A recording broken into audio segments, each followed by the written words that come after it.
जय श्री श्याम। विनोद और विनीता बेऔलाद थे। उम्र ढल चुकी थी, सो दोनों ने एक बच्चा गोद लेने की सोची। जब तक बीजी और बाबूजी जिंदा थे और सरोज की शादी नहीं हुई थी, तब तक विनोद और विनीता को बेऔलाद होने की उदासी का एहसास इतना गहरा नहीं था। घर की रौनक उदासी के एहसास को काफ़ी हद तक हल्का किए रहती थी, लेकिन सरोज की शादी के बाद, पहले बाबूजी फिर जल्दी ही बीजी की मौत के बाद हालात एकदम से बदल गए। घर में ऐसा सूनापन आया कि विनोद और विनीता को बेऔलाद होने का एहसास कटार की तरह चुभने लगा। उन्हें लगता था कि ठीक समय पर कोई बच्चा गोद न ले कर उन्होंने बहुत बड़ी गलती की, लेकिन इसे गलती भी नहीं कहा जा सकता था। अपनी औलाद अपनी ही होती है। इस सोच के साथ विनीता और विनोद आखिर तक उम्मीद का दामन थामे रहे, लेकिन उनकी उम्मीद पूरी नहीं हुई। कई रिश्तेदार अपना बच्चा गोद देने को तैयार भी थे, लेकिन उन्होंने ही मना कर दिया था। उम्मीद के सहारे एक एक करके 22 साल बीत गए। अब घर काटने को दौड़ता था। भविष्य की चिंता भी सताने लगी थी। सुबह विनोद और विनीता अपनी अपनी नौकरी के लिए निकल जाते थे। दिन तो काम में बीत जाता था, लेकिन घर आते ही सूनापन घेर लेता था। विनोद को पता था कि विनीता जितना जाहिर करती है, उससे कहीं ज़्यादा महसूस करती है। कभी कभी विनीता के दिल का दर्द उसकी जुबान पर आ ही जाता था। उस वक्त वह अतीत के फैसलों की गलती मानने से परहेज भी नहीं करती थी। वह कहती, क्या तुम्हें नहीं लगता कि अतीत में किए गए हमारे कुछ फैसले सचमुच गलत थे? सब लोग बच्चा गोद लेने को कहते थे। हमने ऐसा उनकी बात मानकर गलती नहीं की। फैसले गलत नहीं थे विनीता, समय ने उन्हें गलत बना दिया, कहकर विनोद चुप हो जाता। ऐसे में विनीता की आंखों में एक घनी उदासी उतर आती। कहीं दूर की सोचते हुए विनोद के सीने पर सिर रखकर कहती, आज तो हम दोनों साथ साथ हैं, एक दूसरे को सहारा भी दे सकते हैं और हौसला भी। मैं तो उस दिन के ख्याल से डर जाती हूँ जब हम दोनों में से कोई एक नहीं होगा। तब भी कुछ नहीं होगा, किसी न किसी तरह दिन बीत जाएंगे, इसलिए ज़्यादा मत सोचा करो। विनोद पत्नी को समझाता, लेकिन उसकी बातों में छिपी सच्चाई को जानकर खुद भी बेचैन हो उठता। लेकिन वह किसी बच्चे को गोद लेना चाहती है। घर के सोनेपन और भविष्य की चिंता ने विनोद के मन को भी भटका दिया था।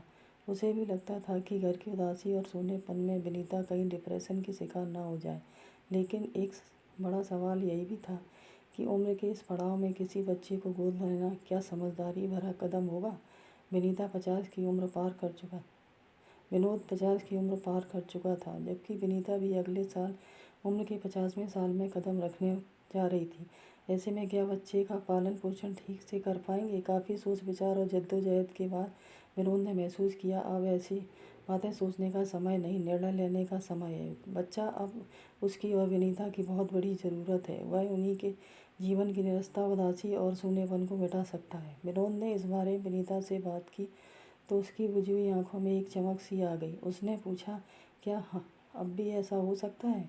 क्यों नहीं हो सकता? हम इतने बूढ़े भी नहीं हो गए कि एक बच्चे को ना संभाल सकें, विनोद ने कहा। बच्चे को गोद लेने की उम्मीद में विनीता उत्साह से भर उठी, लेकिन सवाल यह था कि बच्चा कहाँ से गोद लिया जाए।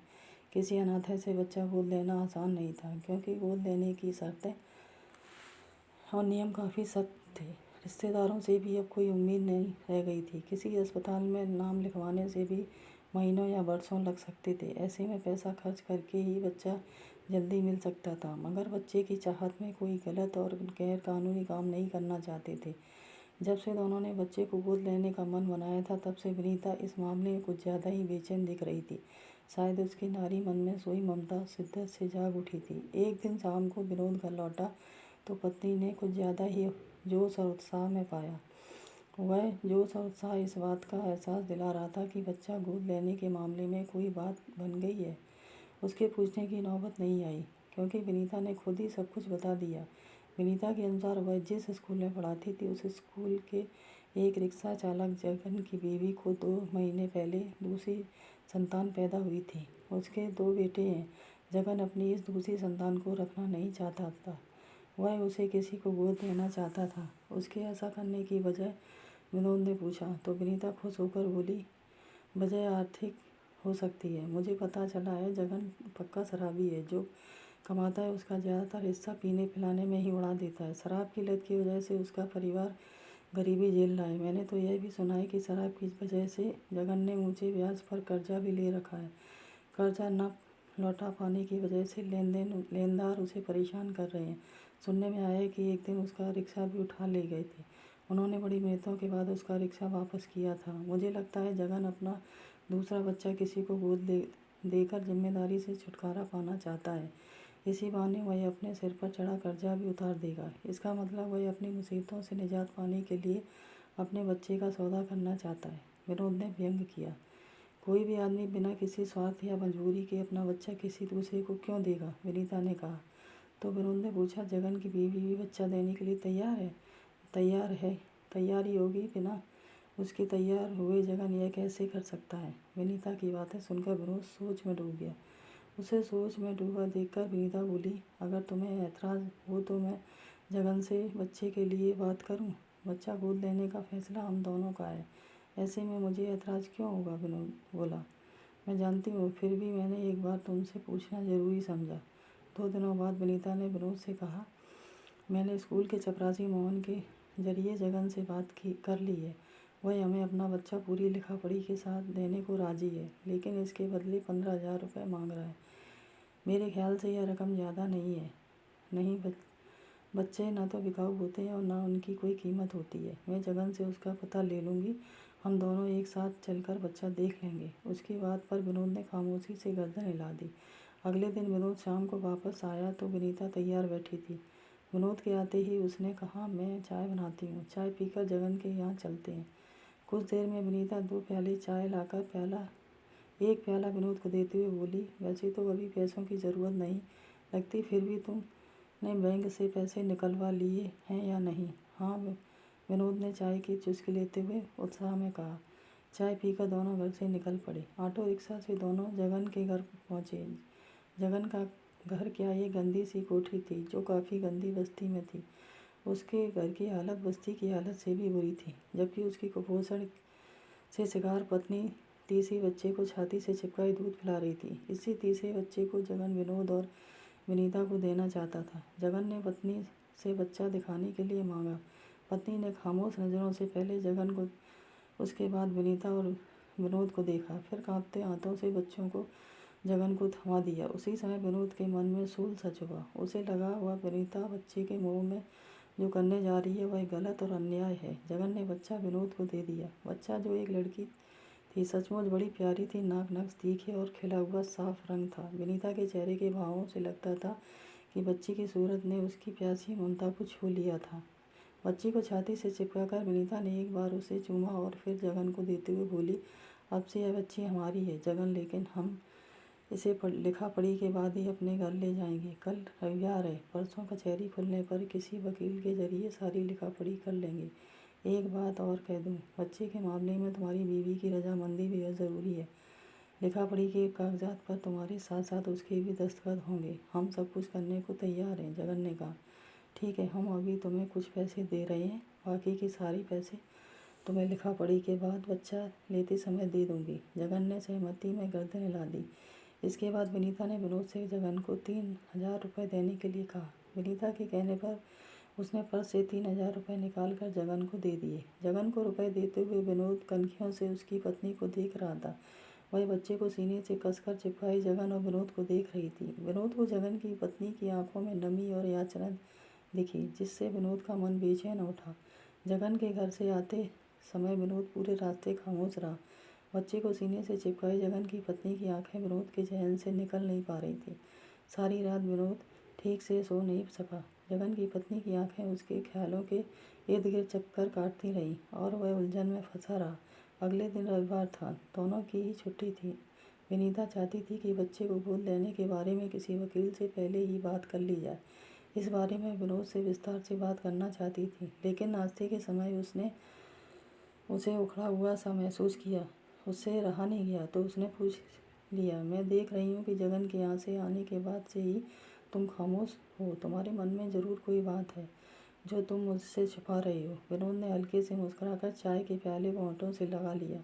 कहा, कुछ नहीं। तब विनीता ही आगे बोली, हम एक बहुत बड़ा फैसला लेने जा रहे हैं। इस फैसले को लेकर हम दोनों में से किसी के मन में किसी भी तरह की दुविधा या बात नहीं होनी चाहिए। मैं चाहती हूँ कि अगर तुम्हारे मन में कोई बात है तो मुझसे कह दो। चाय का प्याला टेबल पर रखकर विनोद ने एक बार पत्नी को गहरी नज़रों से देखा। उसके बाद आहिस्ता से बोला, जगन के यहाँ हम दोनों साथ साथ थे, एक ही मकसद से गए थे विनीता, लेकिन तुम बच्चे को देख रही थी और मैं उसे जन्म देने वाली उसकी माँ को। इसलिए मेरी आंखों ने जो देखा वह तुम नहीं देख सकी, वरना तुम भी अपने सीने में वैसा ही दर्द महसूस करती जैसा कि मैं कर रहा हूँ। विनीता की आंखों में उलझन और हैरानी उभर आई। उसने कहा, तुम क्या कहना चाहती हो? मैं समझी नहीं। विनोद के होंठों पर एक फीकी मुस्कुराहट फैल गई। वह बोला, जगन के यहाँ से आने के बाद लगातार अपने आप से लड़ रहा हूँ विनीता। बार बार मुझे लग रहा है कि जगन से उसका बच्चा लेकर हम एक बहुत बड़ा गुनाह करने जा रहे हैं। मैंने तुम्हारी आंखों में औलाद के ना होने का दर्द देखा है। अगर मुझे जगन की बीवी की आंखों में जो दर्द दिखा वह शायद तुम्हारे इस दर्द से भी कहीं बड़ा था। इन दोनों दर्दों का एक ही रंग है, वजह भले ही अलग अलग हो। बहुत दिनों से खिले हुए विनीता के चेहरे पर एकाएक निराशा की बदली छा गई। उसने उदासी से कहा, लगता है तुमने बच्चे को गोद लेने का इरादा बदल दिया है। मैंने बच्चा गोद लेने का नहीं, जगन के बच्चे को गोद लेने का इरादा बदल दिया है। क्यों?